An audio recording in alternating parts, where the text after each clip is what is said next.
American foreign policy needs moral clarity and firmness of purpose. So is this a winning strategy for the Romney campaign? Here for a fair and balanced debate, Ryan Clayton is the Democratic campaign consultant and founder of 100proofpolitics.com.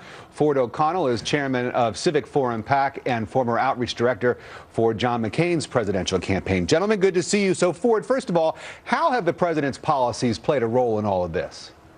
Well, essentially, President Obama's foreign policy leadership has seriously been lacking. Yes, he helped kill Osama bin Laden, but the reality of the situation is we spend billions on foreign aid, including $1.6 billion to Egypt of taxpayers' dollars. And what do we get in return? We get stormed embassies, burnt flags, and sadly dead U.S. diplomats. President Obama is the one here who's to blame. And it's up to the GOP to show that his leadership's lacking, build that as a narrative, and then flip it over to domestic policy and say, hey, you think President Obama's leadership's lacking abroad, you should see it home, because if you think that keeping GM on life support is a successful strategy in terms of economy, guess what? The president's been lacking both abroad and at home. Ryan, the president has said time and again that one of his proudest achievements during this first term has been to restore America's reputation in the eyes of the world. He can't really say that this week, can he?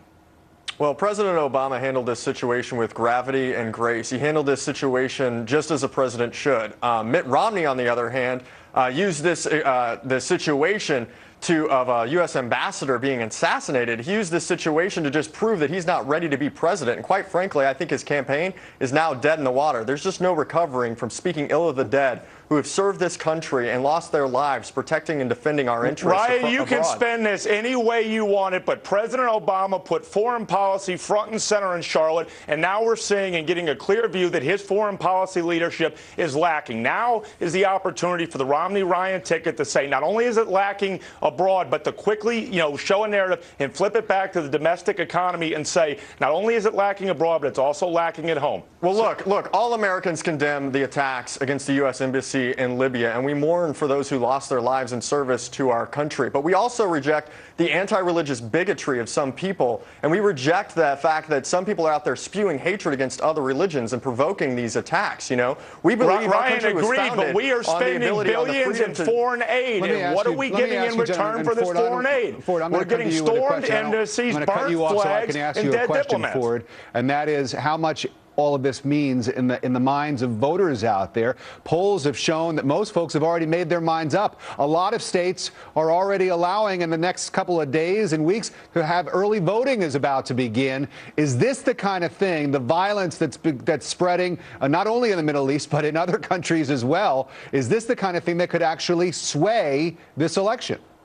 Well, it could if the Romney-Ryan ticket can flip it back to domestic policy. Look, foreign policy is probably 10th or 11th on the voter interest radar. But this shows a pattern of a lack of leadership on President Obama's part. I mean, he's got Bill Clinton out there saying, oh, he did everything he could do on the domestic economy. And now we have another area of politics, foreign policy, showing that, in fact, he hasn't done everything he can do. And clearly, that is the problem right there. If we do flip it back to domestic policy, we will see the same pattern. With people like Paul Ryan, who want to express the new philosophy of the Republican Party in America, is apparently root against America to score cheap political points. I just wonder whose side they're on. I mean, whose side is Mitt on? The president said that one of his proudest achievements is the fact that America's image is improved in the world by radical extremists. Ryan, America's image is on decline.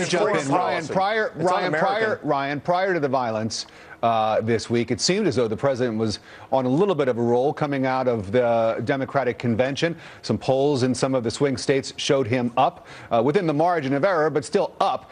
Has this slowed the momentum down at all, do you think?